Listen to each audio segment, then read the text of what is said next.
سلامونه می واخلای ملګرو جنید خان ما دی وخت کې ډیر ملګری تپوس کوي چې د پی ټی آی س پوزیشن د الیکشن حواله سره ټول صوبو معلومات مې را جمع کړي دي په دې ویډیو کې د سره شریکوم د هرې صوبې چې د پی ټی آی پکې س پوزیشن دی نو لیگ پکې څومره سټونه ګټلې پیپلز پارټای پکې څومره سټونه ګټلې دي تر اوسه پورې چې د څومره حلقو ریزلټ راغله دی هغه ټول د سره په دې ویډیو کې شریکوم ویډیو خپل هم مکمل وګورئ او مخکې ملګرو سره ضرور شریکئ ځکه ډیر ملګری میسج کوي واتس اپ باندې هم ډیر زیات میسجز راځي او په پیج باندې هم ډیر مرګري میسج کوي د الیکشن حواله سره جی پی ټی آی دی وخت کې آزاد امیدوار چې کوم دی په ټول پاکستان کې یو باري اکثریت سره خروان دي چې آزاد امیدوار په پاکستان په هسټری کې دومره زیات تعداد کې نه دی پاس شوی ترجمان پاکستان تحریک انصاف روح حسن چې کوم دی دغه مطابق وای مونږ په پنجاب او خیبر پختونخوا او په مرکز کې هم اکثریت حاصل کړي دي او درې وړو ځایونو کې به مونږ حکومت جوړو ان شاء الله او دی وخت کې پوره ملک کې پی ټی آی چې کوم آزاد اکثریتي جماعت چې کوم دی هغه مخې راغله دي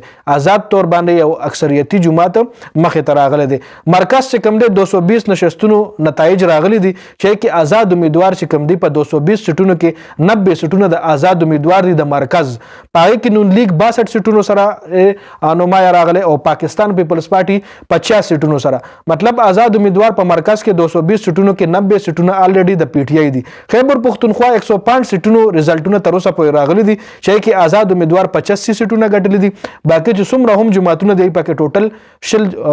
سټونه ګټلي دي 105 کې تر اوسه پورې 105 راغلي چې 85 پکې ځان له د پی ټی آی دي او نور چې کم 20 جماعتونه دی هغه مکس دي پی ټی آی نه علاوه ان پی او جی یو آی دا ټول پکې لري چې کې پاکستان پیپلز پارټي هم شته پی ایم ایل ان پکې هم شته جی بیا په پنجاب کې جی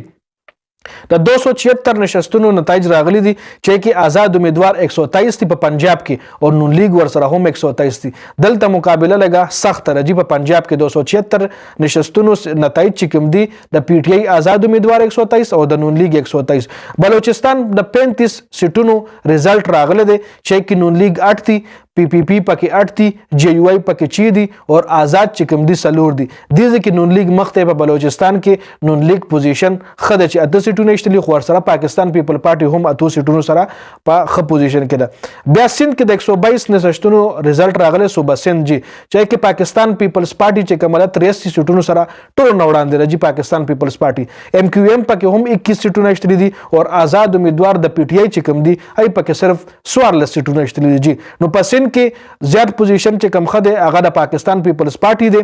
په بلوچستان کې خ پوزیشن د نون لیگ فلال روان دی په پنجاب کې د نون لیگ او د پی ټی آی سخت مقابله روانه ده په کې پی کې خپل تاسو له معلومه ده د پی ټی آی راج دی او پی ټی آی چې کم دی په کې پی کې به حکومت هم جوړي نو تر اوسه پورې چې څومره ریزلټس راغلي دي امې در سره په دې ویډیو کې انډیویډوالي شریک کړئ نو د ویډیو کتلو زیاته مننه ویډیو ضرور مخکې ملګرو سره شریک کړئ ډیر مرګري تاسو نه کوي د ریزلټ حواله سره ډیر زیاته مننه جی والسلام